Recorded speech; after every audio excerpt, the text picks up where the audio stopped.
BRS నేత సురేష్ ఆ party నేతల సూచనలతోనే కలెక్టర్పై దాడికి కుట్ర చేశారని ఆరోపించారు డిప్యూటీ సీఎం భట్టి విక్రమార్క. దానికి సంబంధించిన బ్రేకింగ్ న్యూస్ మనం చూస్తున్నాము.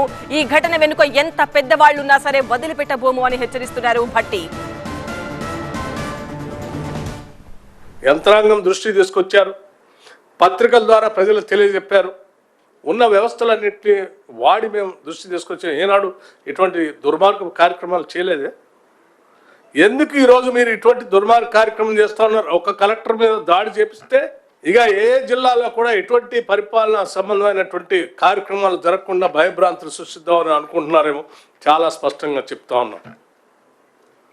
ఈ ప్రభుత్వం అత్యంత ప్రజాస్వామ్యయుతంగా ఉంటుంది. అలాగే చట్టాన్ని అమలు చేసే ప్రక్రియలో కూడా చాలా స్పష్టంగా ఉంటుంది.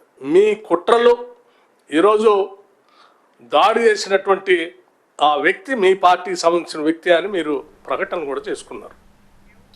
ఉన్నతాధికారులపై దాడి జరిగిన అంశంపై బీఆర్ఎస్ అధినేత కేసీఆర్ స్పందించాలని డిమాండ్ చేశారు భట్టి విక్రమార్క. రాష్ట్రాన్ని బీఆర్ఎస్ ఏం చేయాలనుకుంటోందని ప్రశ్నించారు. 10 సంవత్సరాలు ఈ రాష్ట్ర ముఖ్యమంత్రిగా చేసిన కేసీఆర్ గారిని అడుగుతా ఉన్నాను. మీరు ఈరోజు ప్రతిపక్షంలో ఉన్నారు, ఇది కరెక్టా? మీరు బయటకు వచ్చి మాట్లాడండి. మీకు బాధ్యత కలిగిన ముఖ్యమంత్రిగా 10 సంవత్సరాలు చేశాను.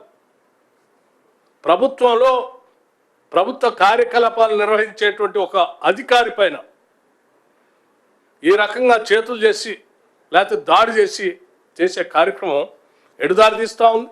ఏం చేద్దాం అనుకుంటున్నారు మీరు? ఇది తీవ్రంగా మేము పరిగణ తీసుకుంటున్నాం.